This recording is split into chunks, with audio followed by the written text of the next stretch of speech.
Bienvenidos. Hoy iniciamos un viaje, un análisis fascinante que nos va a llevar por lugares muy dispares del planeta. Sí, vamos desde las alturas de Asia Central y desiertos africanos milenarios. Hasta islas remotas con historias, complicadas, y esa zona enigmática del Atlántico. Exacto. Las fuentes son extractos de Wikipedia. Cordillera del Pamir, desierto del Namib, la isla de Hashima, Rapa Nui y el Triángulo de las Bermudas. El objetivo es destilar los puntos clave, las historias, y quizás ver si hay conexiones sorprendentes entre sitios tan diferentes. Pues sí, la verdad es que es una oportunidad única. Vamos a comparar entornos naturales extremos, ver cómo impactamos los humanos en ellos. Y también cómo surgen leyendas, ¿no? Alrededor de lugares aislados o que no comprendemos del todo. Eso es, muy interesante. Pues empecemos, si te parece, por esos entornos naturales llevados al límite. El desierto del Namib, en África. Dicen que es el más antiguo del mundo. Pero, ¿qué más tiene de especial? Exacto, su antigüedad es un punto clave, sí. Pero yo diría que lo más singular es cómo la vida, cómo se las arregla para sobrevivir allí. Claro, porque es una aridez brutal. Brutal, pero tiene un truco, la influencia de la corriente fría de Benguela.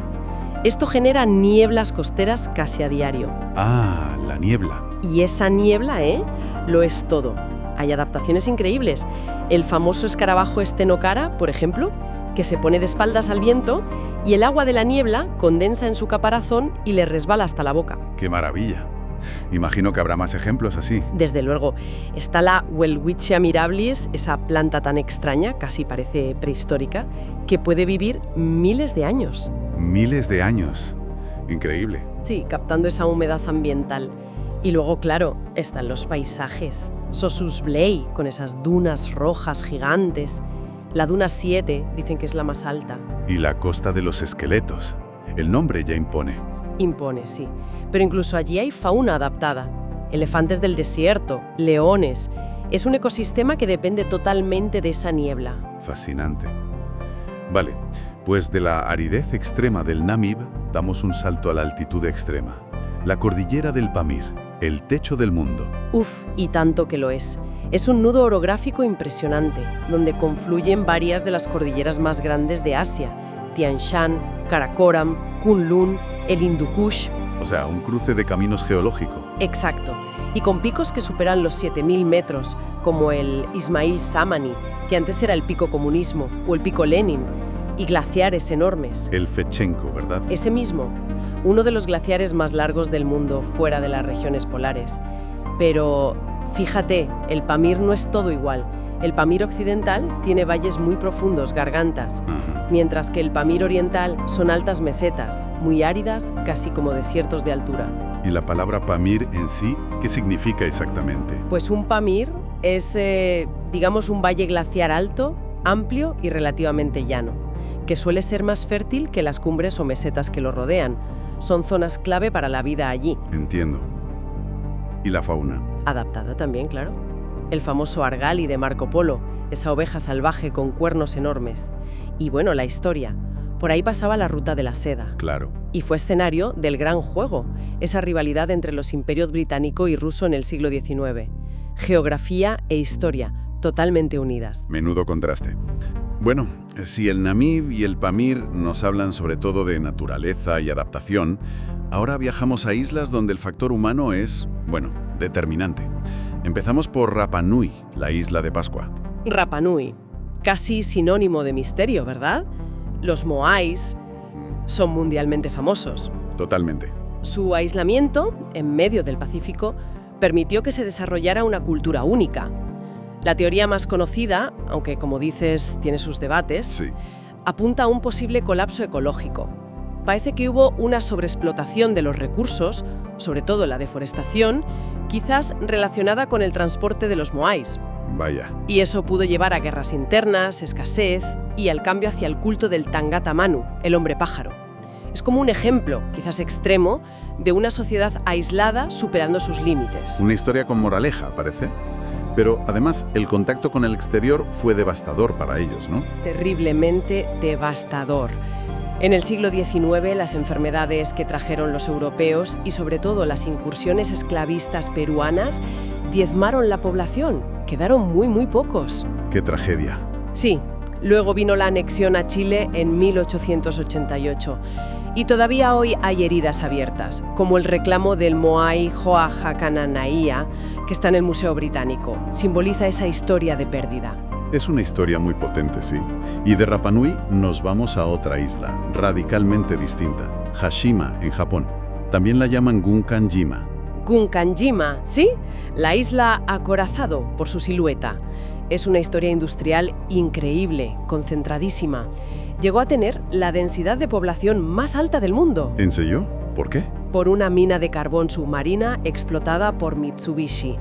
Construyeron edificios de hormigón armado, muy pioneros para la época, uno pegado al otro, para alojar a miles de trabajadores y sus familias. Una ciudad vertical en miniatura. Exacto. Pero el carbón dejó de ser rentable, se pasó al petróleo y en 1974 Mitsubishi cerró la mina. La isla se vació por completo en cuestión de meses. Abandonada. Un abandono repentino, pero has dicho antes historias complicadas. Hashima también tiene una cara oscura, ¿verdad? Sí, y es fundamental no olvidarla. Durante la Segunda Guerra Mundial y antes, se utilizó mano de obra forzada, principalmente coreanos, y también prisioneros chinos en condiciones inhumanas. Uf. Hay testimonios terribles, como el de Sushongu. Y esto, claro, generó mucha polémica cuando Japón propuso la isla como Patrimonio de la Humanidad por la UNESCO, sin reconocer explícitamente esa parte de la historia en la candidatura inicial. Comprendo la controversia. Hoy es una isla fantasma que atrae turistas, sí, pero es un lugar que condensa el auge industrial, esas sombras terribles de la historia y el abandono más absoluto. Tiene tela. Sin duda.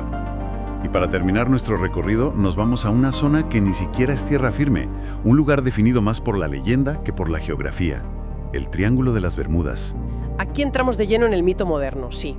El término se populariza sobre todo a partir de los años 50 y 60, con escritores como Vincent Gaddis y sobre todo Charles Berlitz. Que escribió un bestseller sobre el tema. Exacto. Trazaron un triángulo imaginario más o menos entre Miami, las Islas Bermudas y Puerto Rico. Y claro, se empezaron a recopilar historias de barcos y aviones desaparecidos. El caso más famoso quizás sea el del vuelo 19, ¿no? Fue a buscarlos, también desapareció. Eso alimentó mucho la leyenda. Pero, a ver, ¿hay base real para tanto misterio? ¿O es más literatura? Pues la investigación más seria, como la que hizo Lawrence Schultz allá en los 70, desmontó buena parte del asunto. ¿Así? ¿Cómo? Demostró que muchas historias estaban exageradas, que había imprecisiones enormes en los relatos de Berlitz, o que algunos incidentes ni siquiera habían ocurrido dentro de ese supuesto triángulo. Vaya. De hecho, ni la Guardia Costera de Estados Unidos, ni las grandes compañías aseguradoras, como Lloyd's en Londres, consideran que esa zona sea especialmente peligrosa comparada con otras rutas de mucho tráfico. Entonces, ¿hay explicaciones lógicas para las desapariciones que sí ocurrieron? Para la gran mayoría, sí. Hay que pensar que es una zona con un tráfico aéreo y marítimo brutal. Claro. Está la corriente del Golfo, que es muy fuerte y puede desviar restos rápidamente. Hay huracanes y tormentas tropicales muy violentas. Y, por supuesto, errores humanos y fallos técnicos, como en cualquier otro sitio. ¿Y esa teoría de los hidratos de metano del fondo marino? Se ha mencionado, sí. La idea es que grandes burbujas de gas metano liberadas del fondo podrían teóricamente reducir la densidad del agua y hundir un barco o afectar a los motores de un avión, pero sigue siendo una hipótesis bastante especulativa. No hay pruebas concluyentes de que haya causado ninguna de las desapariciones famosas. Entendido. O sea que la realidad parece bastante menos misteriosa. Suele pasar. Bueno, hemos hecho un recorrido intenso, desde la increíble adaptación en el Namib y la geografía monumental del Pamir. Pasando por las huellas profundas, a veces trágicas, de la humanidad en islas aisladas, como Rapa Nui y Hashima. Y terminando por desmontar, o al menos matizar mucho, un mito moderno en el Atlántico. ¿Qué sacamos en claro de todo esto? ¿Hay algún hilo conductor? Yo veo varios, la verdad. Primero, la asombrosa capacidad de la vida y también de las culturas humanas para adaptarse a los entornos más extremos que podamos imaginar. Cierto. Segundo, el poder inmenso que tenemos los humanos para transformar nuestro entorno, a veces hasta destruirlo, sobre todo en lugares frágiles o aislados. Lo vimos en Rapa Nui y en Hashima de formas muy distintas. Sí, es verdad. Y tercero, nuestra fascinación por lo inexplicable, cómo tendemos a llenar los vacíos de información o las tragedias sin explicación clara con historias, con mitos, con leyendas. El triángulo es el ejemplo perfecto. Es una buena síntesis.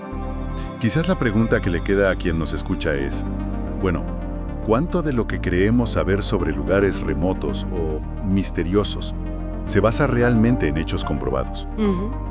¿Y cuánto responde simplemente a nuestra necesidad humana de encontrar patrones, de contar historias, quizás incluso de encontrar advertencias en lo desconocido? Una reflexión interesante para terminar. Sí.